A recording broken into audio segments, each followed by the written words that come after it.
Who Back When? Welcome, ladies and gentlemen, to B030 of Who Back When, a Doctor Who podcast. Or Doc Past.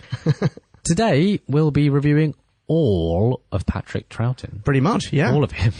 It's time for the traditional Doctor retrospective. Hey, we finished another one. We did! Hot damn. Oh, wow. We're ramping through. This is now our third Doctor retrospective on Who Back When. Third Doctor, second classic. Second classic. Yeah. Oh, man. This is a bit of a tangent. Have you seen the first Pertwee yet? Not yet. I'm saving that. Get ready to be incredibly aroused.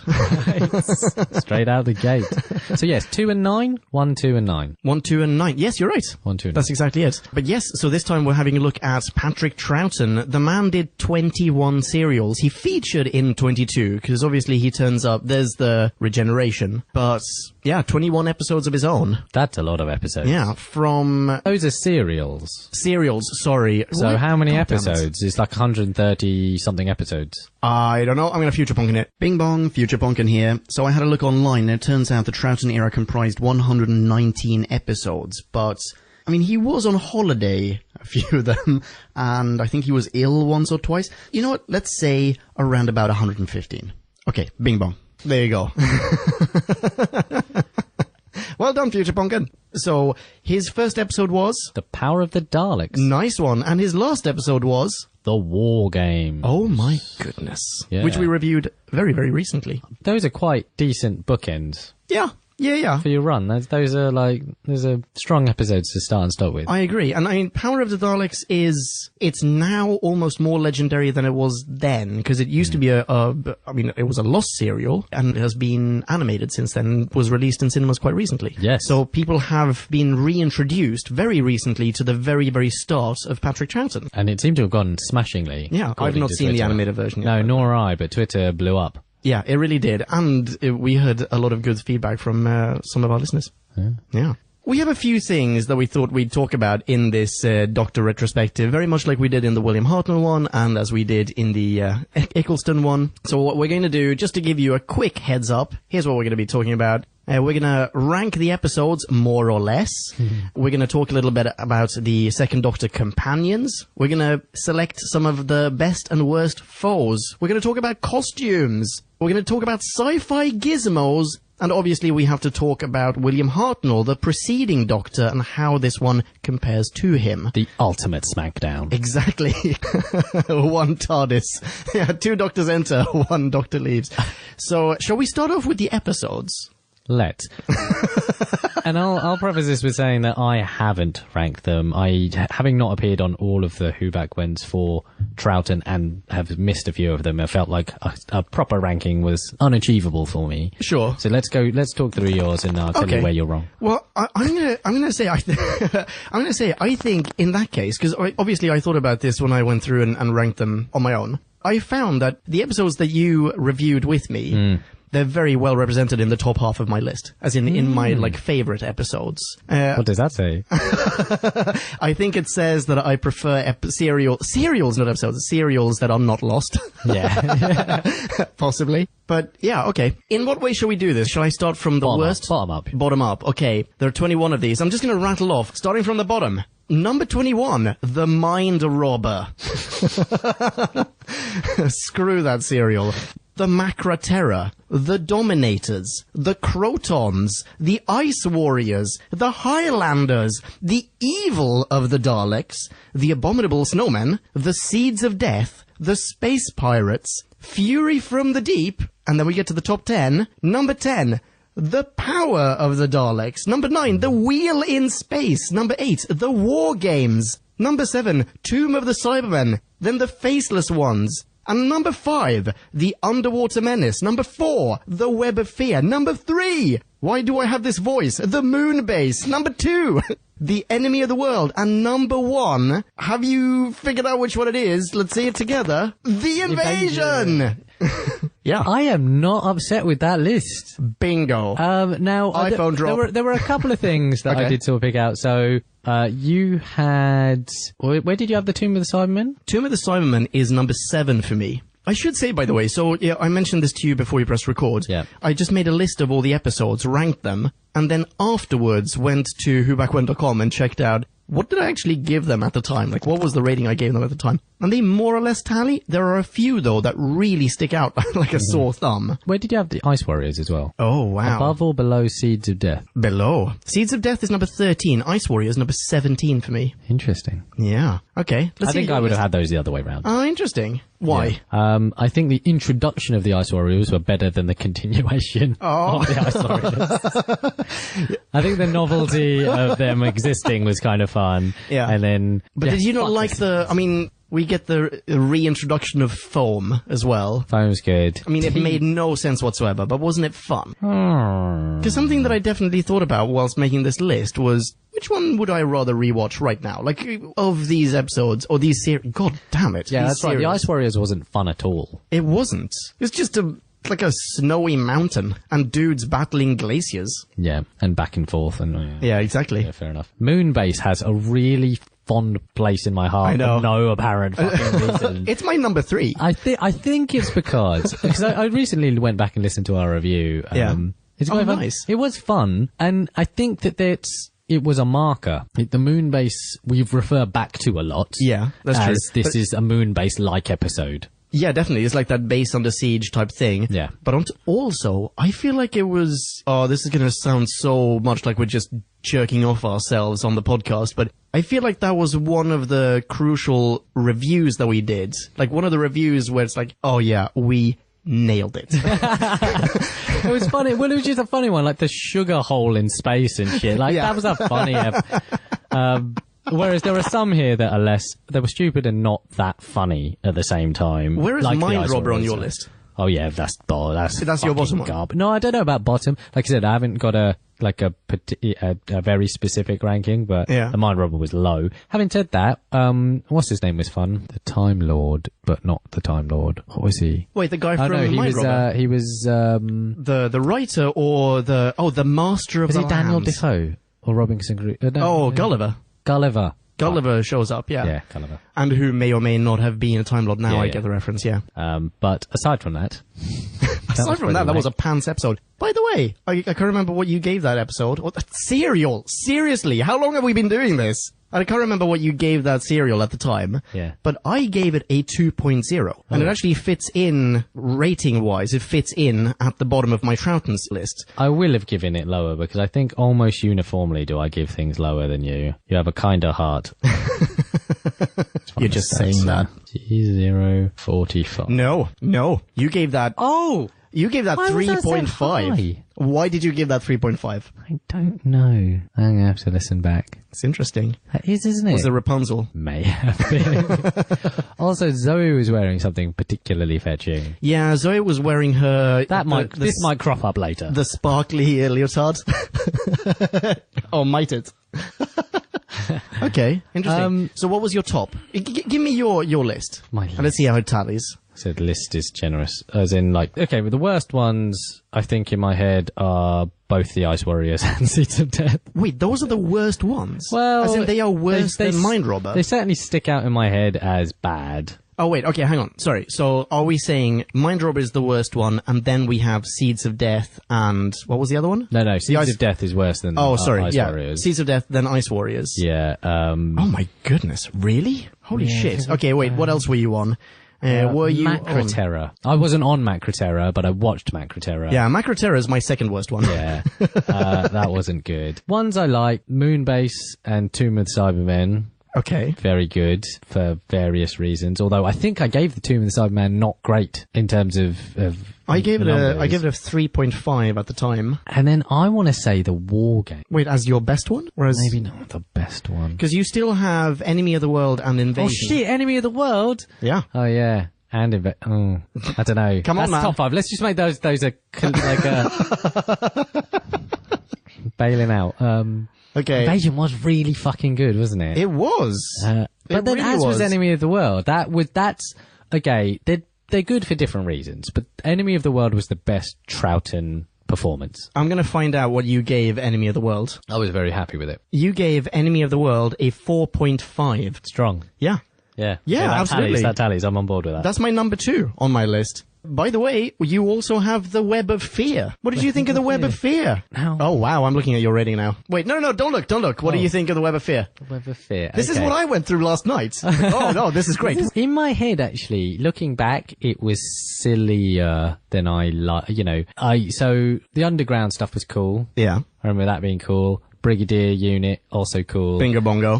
Didn't particularly give a shit about the Yeti. Okay, fair enough. I think that's my general overriding opinion. Middle of the pack. Yeah, that's completely What did I fair, go? think. What was my rating? You gave it a 2.5. Straight There you down the go, middle. straight in the middle. Yeah. Happy days. That's my number 4, though. Oh. I really like it. I think the Brigadier is amazing in it. I think it's... people might hate me for this. I think it's way better than the Abominable Snowman. I mean, we have another one with the Yetis and the Great Intelligence. But it's so cool. They're in the London Underground. It feels so post-apocalyptic with, an abandoned London. Now I recall that we were talking about how they were still printing newspapers. I think it's a great... I gave it a 3.8 at the time. I really enjoyed it. Oh, I should have said, actually, in my bottom half, perhaps I was being a bit harsh on the Seeds of Death and all the Ice Warriors, but the Crotons can get to fuck. Oh! The Crotons can absolutely get to fuck. It's my 4th. That's number 18 for me. So Crotons... All right, I'm just going to look up what I gave the Crotons. The Crotons. I gave Crotons a 2.9. Oh, that's not a bad rating. I know. It's a better score than you gave the Web of Fear. How does this work? I don't know. It's really... It's so I gave subjective. it a 2.7, so... Oh, there you go. Oh, wow. How did that... Wait, what? Well, looking at this list, there are a few other things that we can glean from it. There's a severe underrepresentation of historicals. Yes. If you compare that with Hartnell. And what is quite interesting, so the war games... Doesn't count. Exactly. Does not count. But interesting. It's like an interesting... Very interesting, mongrel... Yeah. Mongrel? Hybrid. Of the two. Sure. I wish they'd do more of that, like Bill and Ted's Excellent Adventure. And Bill and Ted's Excellent Adventure was very, very clearly inspired by Doctor Who. They're traveling around in their phone box and so on. Yeah. Yeah, but I mean, what do we have in terms of historicals? We have the Highlanders. We have Doobie-Doobie-Doobie-Doo. Is that it? I'm looking at the list. I think that's... What? Yeah. Is that... I mean, Holy if we're not smokes. counting the war games... We can't count the war games. It's clearly a sci-fi story. I mean, at most, even at a stretch, it's a pseudo-historical. But it's not really, because it doesn't even take place on Earth. It doesn't take place during the period in question. No, but it does have historical characters. Yeah, sure. But that's how far we need to stretch in order to make the list longer.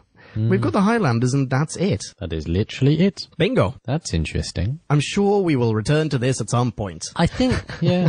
Do you know what? It'll be interesting to see everyone in podcast land's rankings. Those that sort of, essentially those that review a lot as well. Yeah. Because something tells me that not everyone thinks the same we do. I know that they don't. I'm frequently reminded of that fact. It really freaks me out that I haven't got this internal, consistency.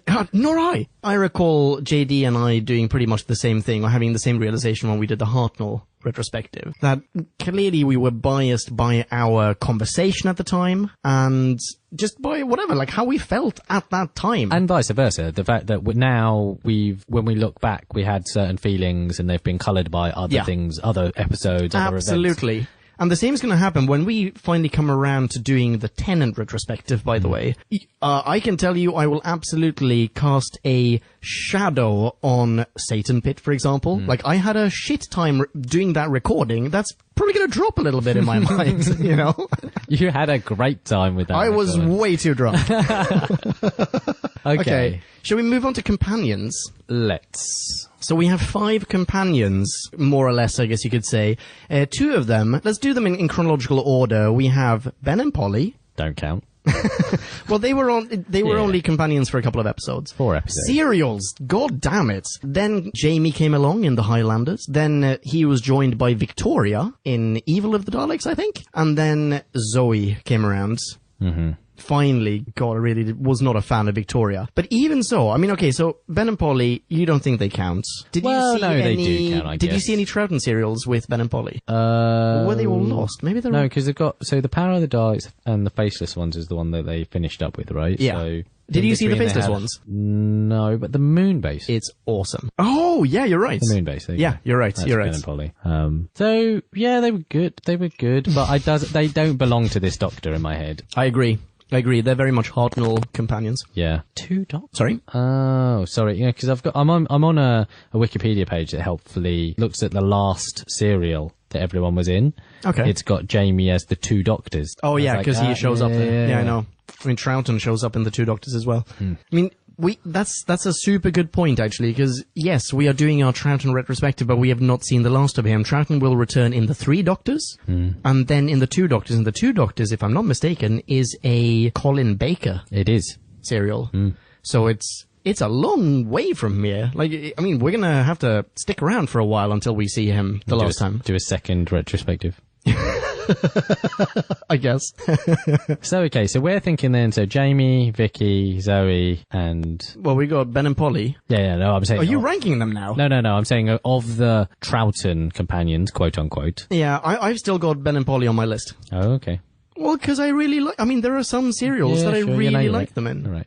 I didn't even think of the Moon Base. I was thinking of the Faceless Ones. I love the Faceless Ones. Where was the Faceless Ones on my list? Yeah, number 6 out of 21. Okay, so rank them. Come on, go for it. Okay, so I'm gonna go, Worst to best. Polly. Ugh, really? In this... Okay. In this... Yeah, okay. Right, so Polly, Okay. Ben, Interesting. Victoria, Okay. Zoe, Jamie, Jamie, yeah. Colonel Lethbridge. You're counting him as a companion? Yeah. Interesting. I don't know if I would count him as a companion. Certainly not for the Troughton era. I wonder if I'm going to start thinking of him as a companion when we get to Pertwee. I don't think so. I think of him as an ally.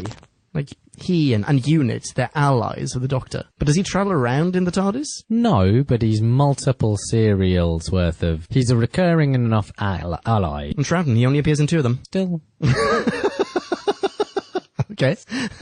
Interesting. Anyway, Jamie's the best then. Jamie's clearly the best. Yeah. Clearly the best. Okay, here's my list. Worst to best. Victoria Waterfield. Fucker. Number 4, Ben Jackson. Number 3, Polly Wright. Only having them as at 4 and 3, really only because they leave so soon.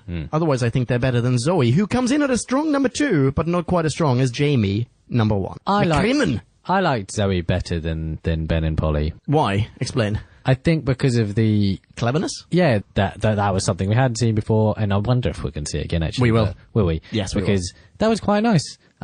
Jamie's still clearly the fucking best. Oh, wee little absolutely. Jamie. Wee little I'm going Jamie to did miss him so many cool things. Yeah. Okay, what's your favorite Jamie thing? My favourite Jamie thing was him explaining how an aerosol can work. He has no fucking right to know how an aerosol can works.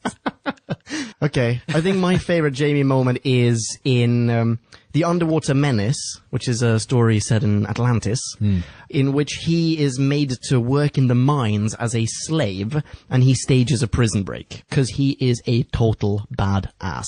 Bad ass. Well done, Jamie. Yeah. Oh, he's so cool. He's very cool. Also, what's the worst, such a sex pest. Worst companion moment then? I'm going to presume it's Victoria It'll be screaming at something. Yeah, it'll be something with Victoria. I mean, she had her moments. There were a couple of good Victoria bits. My one is how much Polly had to make fucking coffee. Go make some coffee. Okay. Oh yeah, it's fine. I don't know, man. I can't think of the absolute worst companion moment. It'll be something to do with sexism. There are so many... Yeah, Victoria and actually predominantly Polly moments. In the Moon Base, there are a few of those, aren't there? Like, no, you can't go anywhere without a man. This is man's work. Make us some coffee, as you said. But then again, Victoria, she proves herself to be a sharpshooter. Yeah. As I believe we established, sliced alone. The sharpest of shooters. Yes. For context, listen to our Tomb of the Cybermen review. Okay. Interesting. Well, so we are pretty much in agreement on this list. Okay. Slight tangent Go for from it. our aforementioned contents. Yeah. Best ancillary character. So not specifically a foe, not a companion, just one of the strong side Either an characters. ally or a incidental, but another character. Well, it's going to have to be Alistair Gordon Lethbridge Stewart for me. I think so. Yeah, see, I don't think he counts as incidental. Oh, that's interesting. Okay, well, fine. I need to think of someone else then. I've got Professor Bumblefuck. Bumbletron. Which one of the professors was that? Professor Bumbletron that's in Web of Fear? Web of Fear and Abominable Servant. Right, okay. He's my fave. Oh no, but also Professor Bumbletron to the rocket guy from the from, what was that? You know, the fucking episode. The fucking episode? The Seeds of Death. Oh, yes, of course. Rocket Man. He was pretty great. It's impractical. I've been building this rocket in my shed. What about Astrid? Astrid was good. Astrid was cool. I think she was a pretty good sort of... funky.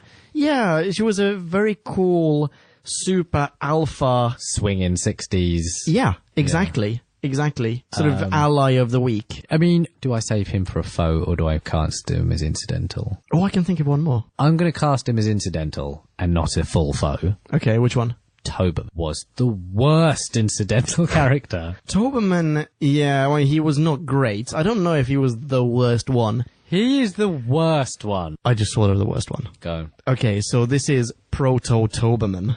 Proto-Toberman. Yeah, this is... Protoman. Protoman. This is from Evil of the Daleks. I cannot remember his name, but he was played by our buddy. The guy, you know, the Ice Warrior / Cyberman / Indiana Jones buddy. Yeah. Damn it, what was his name? Hector Ramirez? No. Being such a racist. What's his name? I'll cut this. Sonny. Sonny Caldinez. Sonny Caldinez. Well done. Nice one. Yeah, he was played by Sonny Caldinez, and he was a huge mute brute. Huge me brute. Huge mute brute. No, I banned. And he was in love with Victoria. And was, well, basically battling Daleks, but doing so not very well, I guess. And, oh, no, it was just such a terrible character. Like, oh, let's put the large ethnic man in this role. And, yeah, Gulliver was pretty cool. No, it doesn't feel like there was much oomph to him. I can think of another one. What was the name? I can't remember. Maybe he didn't even have a name. Do you remember there was a character in Web of Fear who was a soldier who was a total coward? Was he Welsh? Yeah, I think he probably was. Yeah. And like he would just leave people hanging. Yeah, then like... it turns out he was, I think, working for the bad guys. No, I think he was just a prick. coward. Yeah. Just a dick. Yeah, that guy. Yeah. He sticks out as sort of comic relief. That was for weird. Yeah. That was a weird one. Who else? Yeah, Professor Bumbletron is my favourite. Okay. The first Professor Bumbletron. Okay. Shall we move on to foes? So from foes. incidental characters to seriously main ones. Seriously main one. Best and worst foe. I think we do should... one best each, one worst each. Yeah, I bet you we've got the same best one. How about we say it at the same time? Okay. Are you ready for this? Best, yeah? Best, yeah. 3, 2, 1. Ramon Salamander! Yes! Because he was amazing! He was fantastic! Yeah. And really showcasing Patrick Troughton's acting talents. Just what a dude! a maniacal cult lead. He was bad on 2 fronts. Yes, exactly. He had all the people locked downstairs. Yeah. Who had deified him. Underground, overground, wombling free. He was a dick. Yeah. Yeah, he was pretty great. Absolutely. Who's your worst one? Worst foe? Oh, I don't even really need to think about this. The Ice Warriors. Not necessarily because of like a thematic reason. Yeah. Just because the hissing pissed me off so much. Just... Fuck you, I'm trying to act. Can you just stop for like 5 seconds, please? Yeah. Okay, that's a very fair point.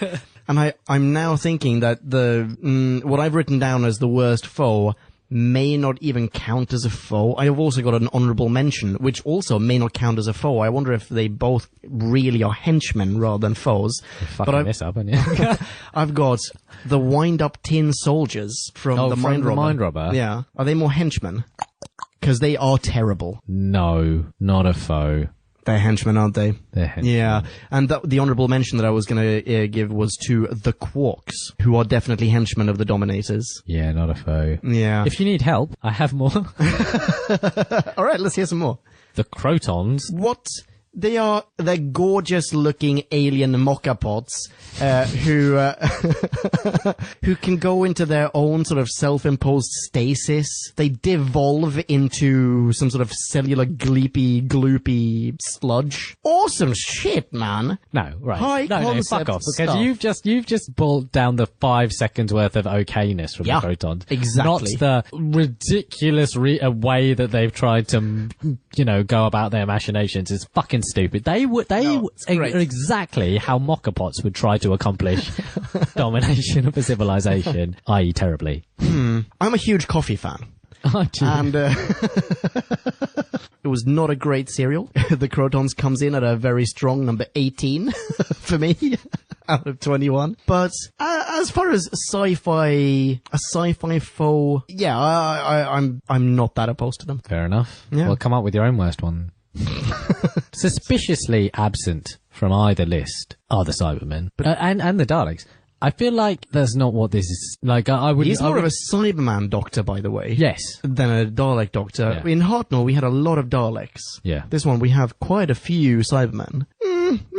Is it just that it's been diluted? It's lost the novelty in a way. In many ways, they're elevated. They're not even on the list. Yeah, those two foes are elevated beyond, like, I think, or at least in my own head. I think we're going to get into the exact same territory when we start talking about sci-fi gizmos, because there's, I reckon your my best gizmo one, is the same as my best gizmo, Clearly. and really they shouldn't even be on the list. Oh, but then we're not doing this isn't the retrospective of All Who. This is the Troughton retrospective. Yeah. So I think within the capsule of Troughton, I still don't think the Cybermen and Daleks were the best or worst foe. Because the others were so inventive. Like, yeah, they were, but the Salamander was badass. Salamander was fantastic, I agree. I've still put a Cyberman story at the very top. That doesn't make the Cybermen as a species the greatest species to appear or make an appearance on Troughton.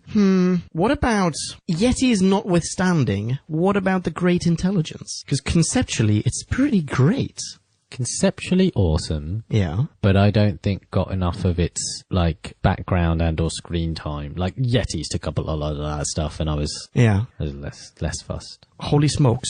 Okay, I just thought of something. So, our joint favorite foe is a crazy, maniacal human being. There are several crazy, maniacal human beings in various... This room. and in the Troughton serials. So we have one in The Invasion. Yep. Right? The guy who possibly has a robot body, we don't know, but he's bulletproof. I forgot about that guy. Why is he bulletproof for no reason? That never gets explained. We have, obviously we have Salamander. We have, let's see, whom else do we have? In The Underwater Menace, this is how I thought about this. In The Underwater Menace, we have a guy who is, Dr. What's his name? Zarkov? No, wait, that's the guy from Flash Gordon, isn't it? Something to that effect. Zaroff. Possibly, yeah. Bing bong. Indeed, it was Professor Herman Zaroff. Bing bong. He is crazy bananas. That guy is a massively cuckoo. Crazy town banana pants. He's fantastic, though. I mean, super theatrical and so just insanely over the top. Yep, very good. The other one I was going to say is, I want to call her Cleopatra, but it's not her name. From the Tomb of the Cybermen. Oh, yeah. What's her face? The chick who... Shifty foreign lady. Yes, exactly. Oh, I can't remember her name now. Shall I find out? My goodness, how easy was that? Captain. Damn it! Yes. Scarf. Okay, let's move on to the next category, because we've already recorded 36 minutes. Okie dokie. Let's speed on to costume. Costumes. Oh my goodness. I did have some good ones, but they've all left my Are you going with sexy? Or are you going with redonkulous? A little bit of everything. Oh, right? yeah. Okay, let's hear it. I don't know if these are best or worst, to be honest. I think worst. Oh, interesting. Almost straight, sort of in contrary to our best and worst foes. Is that actually the Salamander looked like a tit. Really? Yeah. I don't really remember what he wore. Look it up. It was like some terrible Spanish get-up, and it was awful. Okay. Yeah. Zoe's jumpsuit has a special place in my heart. Oh, same here. For lots of reasons. Fantastic. Shall we continue on the on the topic of sexy skin-tight outfits? Go. We also have Astrid, who wears a very tight spandexy kind of zebra outfit meets Napoleonic soldier. Mm-hmm. One for... Oh no, she was wearing like a riding getup, wasn't she? Yeah, jodhpurs. Exactly, and boots, and then like a Napoleonic type military jacket. One for people that aren't into the ladies. Okay. Jamie McCrimmon. Are we just talking about kilts here? Yeah, that was a sexy kilt. He pulled that off. Well, kilts in general are very sexy. Kilts in general are pretty sexy. Rocking the sporran. Okay. How about the spandex-clad soldiers of the Warlords? The guys who looked like the nihilist band from The Big Lebowski. Yeah, they're pretty great. Good. Yeah. Good. Also... he was evil too. Who? The Warlord. The Warlord. Yes, you're right. Not a human, but another like crazy maniacal leader. Yeah. The War Chief. Warlord or War Chief? Which one was which? Because which one was the Time Lord? That was the War Chief. Oh, yeah. And then the Warlord, who was the leader of the Warlords, confusingly, I think. The Warlord was batshit crazy, and I thought the War Chief was Machiavellian. Oh, interesting. I think. Yeah, I mean, they're both... Yeah, he certainly is. But aren't they both sort of batshit crazy? The Warlord is our mate Steve. Yeah. The War Chief is Shang Tsung from Mortal Kombat. I think if you're going to make someone batshit crazy, they have to be like an ideologue. Yeah. Whereas the War Chief wasn't an ideologue, he was an opportunist. Yeah, he was. He was only looking out for number one. Exactly. So I feel like he's not batshit crazy. He just has loose morals and a goal. Okay. All right. I've got, for costumes, if we're still on costumes, I've got an honourable mention for best and worst at the same time. The fish people from Atlantis. Also space pirates. Oh, wait. How did I not think of the space pirates? Oh, they are so magnificent. The guy who's wearing like... good and bad and good. Why is he wearing like an iron, like a suit of armour? Really impractical in space. Also, none of our weaponry are really built for this. And nothing is airtight. Fucking hell, Gary. Dial it back a bit. Oh, that's fantastic. It's Jeans Day. Also have the cock hat from the moon base. Cock out from the moon base. Yeah. That's a strong one. That's an honourable Toberman, worst obviously. mention. Wait, what was his outfit? Wasn't he just a strong man? Yeah, but he was just wearing like a t-shirt. Yeah, but no, he wasn't just wearing like What a was he t-shirt. wearing? He was dressed like a dumb brute. Hold on, I'll try to find an image of you. See, the guy that Sonny Caldena's played, he looked like the way that I imagine strong men from turn of the century circus posters. Yeah. What is Toberman wearing there? Is that a t-shirt? That looks like a t-shirt it's to got me, like dude. a deep V. That's 100% a t-shirt. Nah, man. Yeah. Killer arms. Literally. Yeah. Also, just general garden variety Troughton doctor. Who's sharp. Much sharper than Hartnell. He wore the exact same thing in almost every episode, with one exception, not counting when he goes in disguise. Because at one point he dresses up as a woman in the Highlanders. Yeah. He wears Ray-Bans in the Highlanders. But aside from that, he only at one point rocks a different article of clothing. What is that article of clothing? It's a motherfucking cape. Goddamn right it was. Where did it come from? Where did it go? No idea. Where did you come from, Cotton Eye Joe? Oh, I've not heard that in a lot of years. Yep. I remember that being really popular when I was in high school. Everyone was dancing to it. Moving on. Okay. Gizmos? Shall we talk gizmos? Let's go gizmos. So, the best gizmo that has shown up... Very clearly. The cape. No, it's the sonic screwdriver. Obviously. Clearly. It makes its appearance for the first time in the Troughton serials. In Fury from the Deep? No. Yes. No. Which one are you saying? No, it's not Fury. Is it not? No, because I think I was on it. No, there's a solo one that I did that it appeared in before. Are you thinking of the Warlords? The War Games? No, because that's when it ends up in. Okay. We're looking this up, ladies and gentlemen. Shit, you're right. Ah, fuck you. Haha, in your face. And it was then in the Dominators. Oh, Dominators as well. Totally forgot about that. Still don't remember it.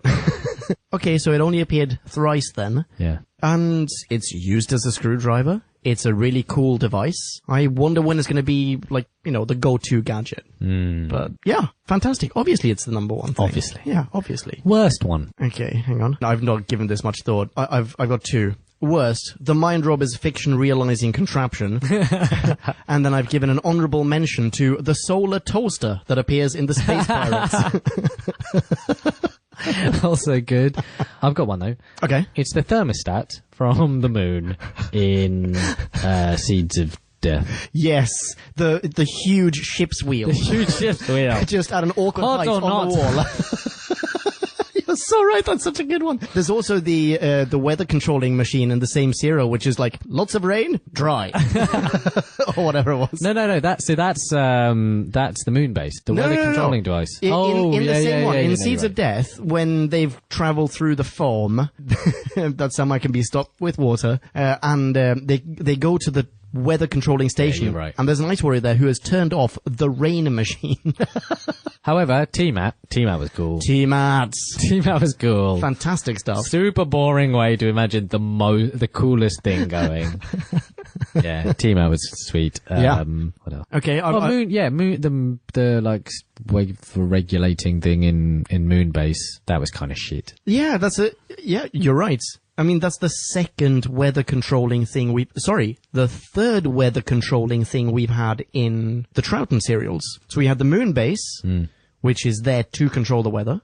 We have the Rainmaker, whatever, in Seeds of Death. And then in the Ice Warriors, they've got a machine atop a glacier. Yep. Or atop a mountain to control the glaciers. Yeah. We hate weather. We need to control it. Really? It's okay, all right, fine. It just feels like there's too much overlap, you know? It's like, oh yeah, it's a good idea, but like maybe wait a year until you use it again, not 3 weeks. Okay.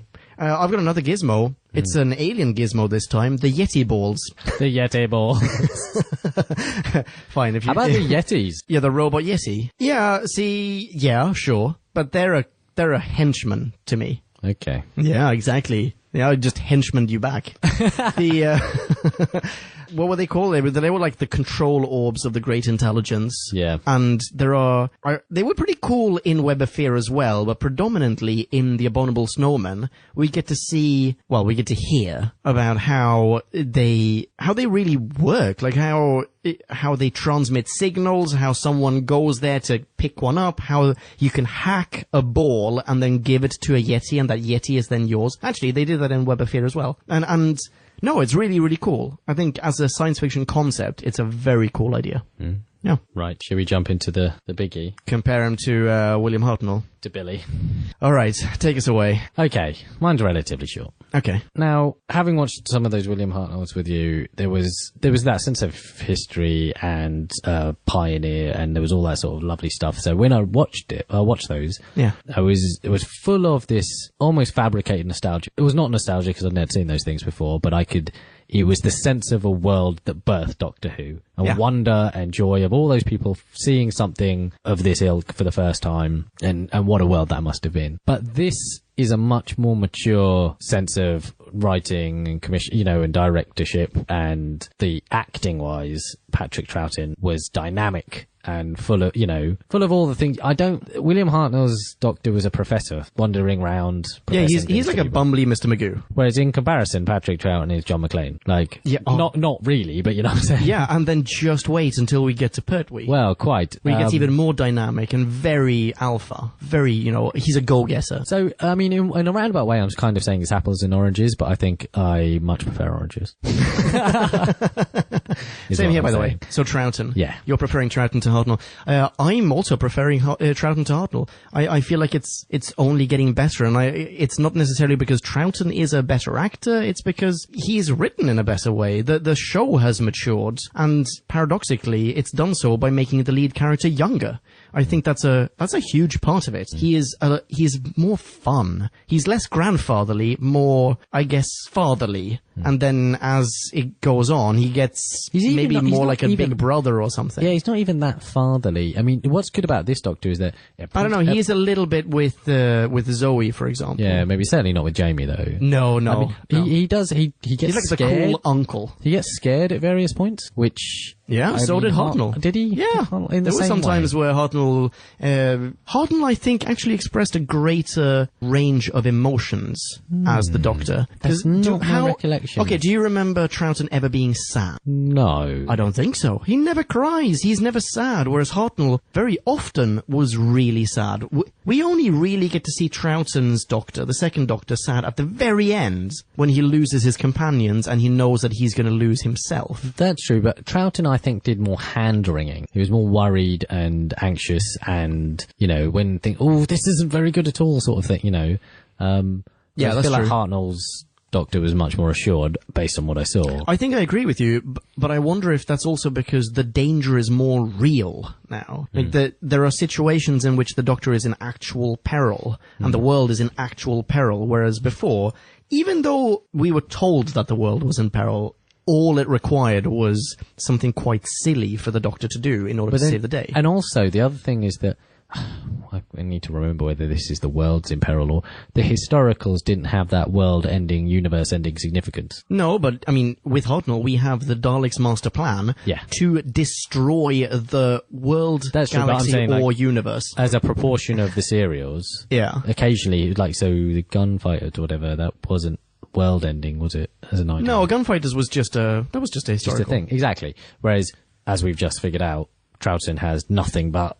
Yeah, but okay, so if you compare the Highlanders to the... what's it called? Was it called the Pirates? What was it called? There was a Hartnell one with pirates. God damn it. Yar. Well, okay, I can't think of the episode now, but, I mean, Hartnell had lots of historicals, right? So if you... Yeah, I feel like the stakes were just as high in those as in the Highlanders. In the Highlanders, did you see the Highlanders? But that's the thing, the Highlanders is one versus... Yeah, I'm saying proportionally. Versus like half of Hartnell exactly. or whatever. Yeah, whereas like most of Troughton has been universe ending or whatever, for various reasons. Yeah, possibly. Yeah. The stakes have been a little bit higher. But then also been different because it's been what you might term more pure sci-fi. Yeah. I think the companions also have, they also play a part. Well, I think there's something to be said from consistency and Jamie being in so many for so long that actually... You really get to know them, you really enjoy them. Whereas with Hartnell, there were so many companions that were throwaway companions. I mean, God, Vicky and Dildo, really, really glad that we don't have them on the show anymore. Whereas... Yeah, I mean, okay, I guess Victoria, she was the companion that I took to the least, but... Zoe was badass. Zoe was great, yeah. And Victoria was still better than Dildo, Yeah. I think all of these things play a part. Another thing, humor. The sense of humor, or the sensibilities, are very different. With Hartnell, they were very slapsticky. And here, it's him being witty and crafty and sometimes really dry and, just mean. Which is lovely. I didn't always like his... Occasionally did, but most of the time didn't like Troughton's physical comedy. Yeah, I can only think of a couple of scenes. I can think of in the one invasion. That's what you're thinking, specifically. When he gets lasered on the bottom. Yeah. Yeah, that's pretty pants. Yeah, I agree. That is pretty pants. But then we had tons of that with Hartnell, Yeah, it's true. In the Romans, he's stumbling over people and he's accidentally killing someone. It's like, there's just a lot of, I'm going to stumble around. I accidentally set fire to something. That fire just inspired Nero. So I know earlier in this particular review, or this retrospective, I said that Troughton was sharply dressed. And now when I think about it, his suit didn't really fit at all. He's deliberately not sharply dressed. He has a shirt that's way too big for him. Maybe one of the collars. What I meant to express is that he is, his costume was pretty, how do I say this? It sort of fit the character. It all made sense. But yeah, actually, I do think I kept looking at his sleeves and just thinking and feeling anxious. Why don't you find a suit that fits? Is the idea that he's still wearing Hartnell's suit? Very possibly. I think it might be. That'd be cool. So, hang on, here are the things that I wrote for the comparison with William Hartnell. I wrote very little for this. I wrote, in bullet point form, humor, the writing is so much more on point, fewer and better companion relationships, and all of the relationships felt like Ben and Polly or Babs and Ian, because he has just a better relationship with them. Hartnell, I don't think, ever really cared about some of them. Like, Vicky was just there because... someone needed to see some girl in flash her pants on TV. But here, everyone has they have a part to play.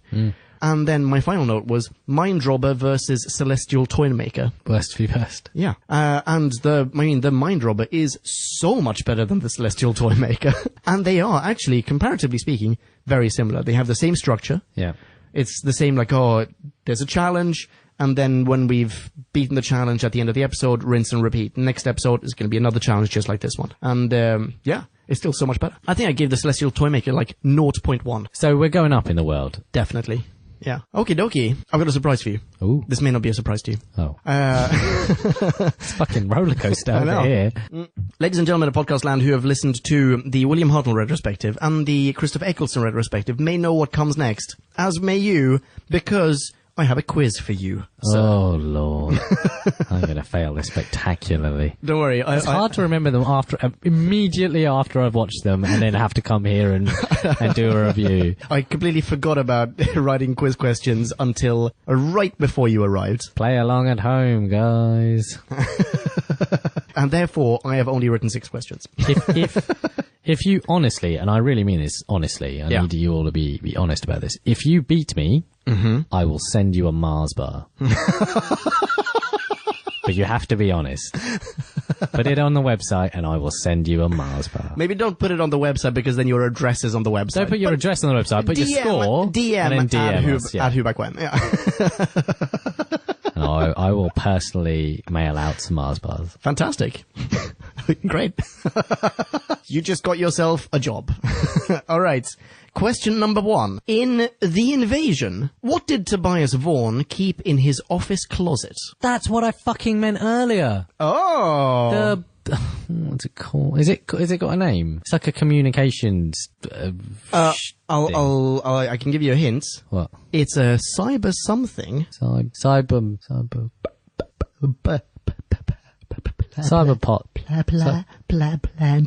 Plan. Oh, Cyber Planner. Well done! That's the fucking thing I meant to say earlier. Shit, Tobias Vaughan. What a dude. 1. 1 down, 5 to go. Number 2. Which serial was Alistair Gordon Lethbridge Stewart's first? This is the Web of Fear. It is the Web of Fear, well done! And don't worry, we truncate silences. Number 3. Name 2 items that are space-proof and the serial that proved it. Okay. Sugar. Yep. Jacket. Checks out. So actually, I think it may have been a sweater. Whatever. But I will accept jackets. What was the serial? That was the moon base. Well done. All right. Number 4. Smashing this, by the way. Yeah, you are. What did Doc and his companions find on the planet Telos? Cybermen. That is correct. Something of the Cybermen. Oh, the tomb. Oh, well done. Yeah. Yeah. Not really a tomb if you can get out of it. Yeah. Looking at you, Jesus. All right. Number 5. Fill in the gap. In the serial The Ice Warriors, one of the humans had started a boop museum.